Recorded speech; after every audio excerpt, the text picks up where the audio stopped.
The dark side of social media mimicry. A beautician's conviction exposes the lethal risks in the unregulated pursuit of celebrity aesthetics. The case of Vivian Alexandra Gomez, convicted in the death of a Kim Kardashian lookalike, serves as a stark indictment of a burgeoning underground economy fueled by social media and unlicensed cosmetic procedures. This incident transcends a simple crime report, revealing a systemic failure where the demand for instant, affordable transformation collides with a dangerous lack of oversight. The victim's pursuit of a specific, media-defined beauty ideal through non-medical channels created a perfect storm of vulnerability. This tragedy underscores the urgent need to analyze the drivers behind these black market aesthetics and the platforms that inadvertently promote them, positioning it as a critical case study in digital age consumer protection.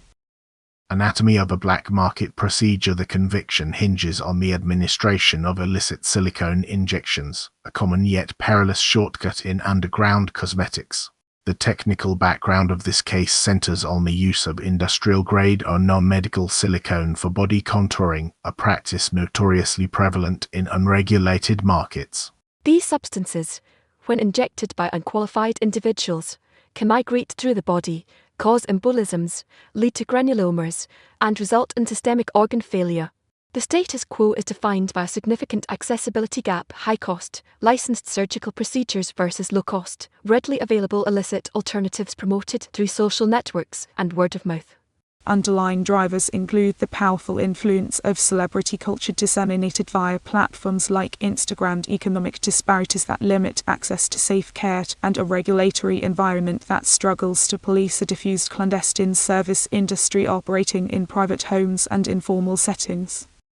Platform accountability and cultural complicity. Social media algorithms and celebrity worship create a demand funnel that informal providers are all too eager to supply. The core analytical argument posits that this tragedy is not an isolated failure but a symptom of a complex ecosystem where social media platforms, informal beauticians, and cultural narratives are deeply intertwined. Platforms like Instagram and TikTok, through algorithmically amplified content, normalize extreme aesthetic ideals and can indirectly connect seekers with unlicensed practitioners through coded hashtags and private networks. The key player, Vivian Gomez, operated within this grey area, leveraging the credibility of client testimonials and the allure of affordability. The victim's identity as a Kim Kardashian lookalike is particularly telling, highlighting a performative consumption of identity where the line between fandom and bodily modification is dangerously blurred. This ecosystem thrives because it offers a semblance of community and validation, masking the profound professional and medical risks involved.